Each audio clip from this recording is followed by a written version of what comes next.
Well, for the second year in a row, the Seattle Sounders is moving on into the Western Conference Final. And for the second years in a row, they eliminated FC Dallas in the playoffs. And although last year it was a matchup between both of these teams that was involved with a shootout, which in the end the Sounders were able to outlast Dallas in that game in extra time, this was not really a shootout, and that in the end it was the Sounders just able to get a goal from a very unlikely source to basically outlast FC Dallas in this game. And for Dallas, they did had a couple moments of potentially scoring a goal, but unfortunately they fell into that classic narrative about the fact that when you're the underdogs coming into this game, you need to definitely take your chances when it's given, because if you don't take your chances, then yeah, it's going to come back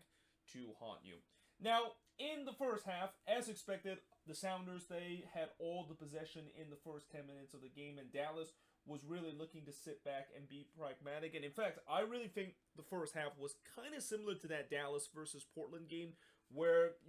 Dallas, they were happy to just let their opposition have all the ball and kind of become a little pragmatic, which is not a bad idea, but at the same time, I was kind of concerned the way that they was just getting pinned back throughout the first 15 minutes and allowed the Sounders to pretty much dictate the play. And knowing the fact that the Sounders does have the player to potentially break down a low block, I was kind of concerned that it was a matter of time before the Sounders was able to get the first goal. Now, they did had a shout for a handball in the 10th minute after it looked like Hedges actually blocked Yaymar's shot, and in real time, it definitely looked like it was a handball on Yaymar, but on the replay, it looked like that one kind of hits his shoulder, and that, remarkably, somehow that was not given a penalty. Although, actually, I shouldn't say remarkably, but it's kind of more remarkable that when you see it in slow motion that it actually didn't hit his hand, but in real time, it definitely looked like it hit his hand and that. But regardless, I think that was the right call, and the game remains 0-0 at that point. But yeah, as I said before, Dallas was really getting pinned back in the first 15 minutes. But then, just like that Portland game where, just as I thought that Dallas was just going to continue to be pragmatic, all of a sudden, out of nowhere, they were able to score a goal, or at least have a chance to score a goal, and they almost did it again in the 17th minute when Hollins had just missed wide after he went through on goal, and Dallas once again almost scored against the run of play. Then Jara missed a big opportunity at the 12-yard area as he unfortunately whiffed the volley, but you can definitely start to see that Dallas was getting into this game, and they were definitely showing much more intensely than they were on the attack that they had for the first 15 minutes. Now, Jones probably should have done better in the 39th minute after he blazed a shot into the stands from close range. Yeah, Jovan Jones did not have a good night whatsoever for the Seattle Sounders, and there was a lot of times where he, of course, missed those big opportunities to potentially even get the Sounders the lead up to that point. But eventually, as we head into halftime and heading into the second half, the Sounders would get that goal, and as I said, they got that goal and what turns out to be the winner in a very unlikely source, because it's Shane O'Neill that scores from Ladero from the corner to cap his first ever MLS goal. And what a way to score your first MLS goal then in this game in the Western Conference semifinal. And this was also a historical moment for Ladero too, because with this assist, he has now registered an assist in 6 consecutive playoff games, which is now a new record in MLS. So certainly congratulations to him from reaching that mark, and also congratulations to Shane O'Neill scoring his first ever MLS goal, which again turns out to be the winner of this game. But then just a couple of minutes later, Maurer did rob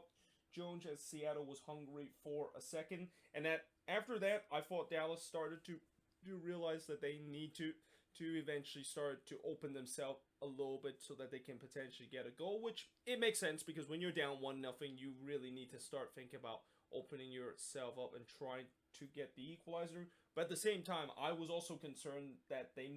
got to be a little bit careful when they try to open themselves up, because there was a couple of times when the Sounders decided to go on the break. Dallas was really getting caught out, especially in the flag area where they were leaving a lot of space. But that being said, just about a minute after I wrote this, the biggest opportunity for Dallas was presented to them, and this, I have no idea how this one did not end up into the back of net. First of all, Barrios unfortunately hit the post, but then on the rebound, Ricarte basically had an empty net to shoot, and when that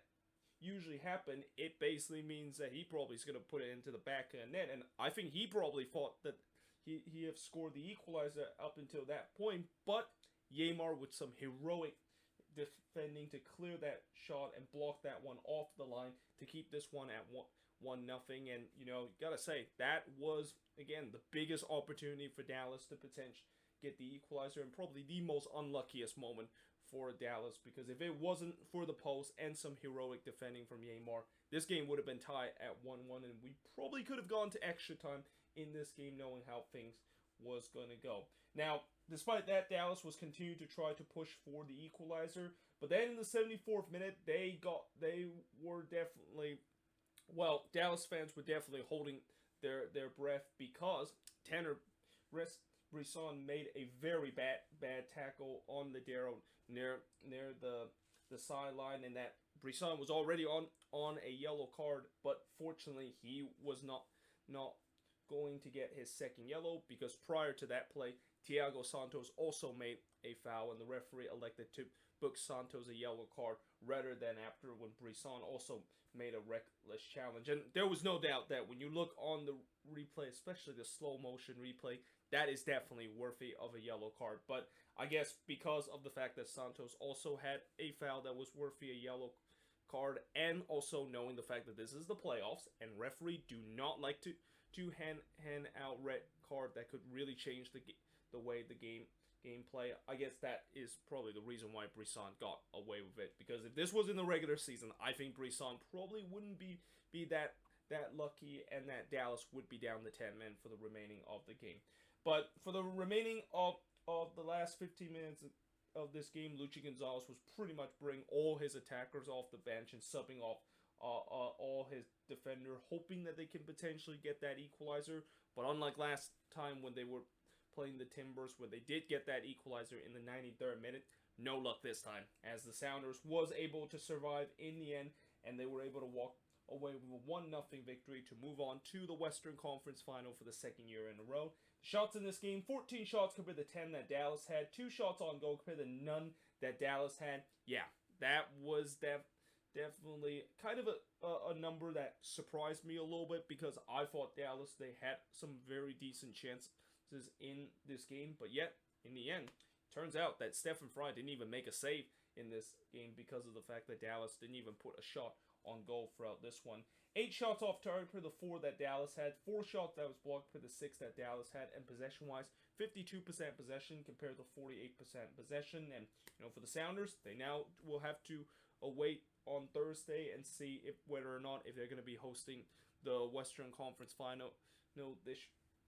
year, as if Sporting KC does win against Minnesota, then yeah, Sporting KC of course would be hosting the Western Conference Final. But if the Loons do beat Sporting KC, then Seattle will be hosting the Western Conference Final. And as for FC Dallas, I know this is going to be disappointed once again, getting eliminated by a Cascadia team, which is kind of seems like a tradition for FC Dallas for the past couple of years, of how many times they've been eliminated either by the Seattle Sounders or the Portland Timbers. But at the end of the day, they got one step further than they did last season, and hopefully this kind of experience will continue to give to those young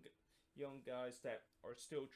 learning, and hopefully maybe next season, once we're now into the 3rd year of this project that Luchi Gonzalez is in, that this Dallas team is going to get back much stronger heading into the next playoffs. And there's no doubt that next season, if they do get back to the playoffs, they're definitely going to be more ready and looking to try to go even further than they did previously. But yeah, let me know in the comments below, what do you think of this game? And yeah, hope you guys enjoyed this video. If you do, make sure you guys leave a like, smash that subscribe button. And since, as I mentioned, that Minnesota versus Sporting KC game is on Thursday, which means tomorrow there is no game that is going to be happening, but I of course will do my news of the week video. And also on Thursday, I of course will be doing the review, and we'll find out who exactly is going to grab that final spot into the conference final, and also know what the conference final matchup is going to be for this season. But until then, hope you guys enjoy this video, and I will see you guys next time.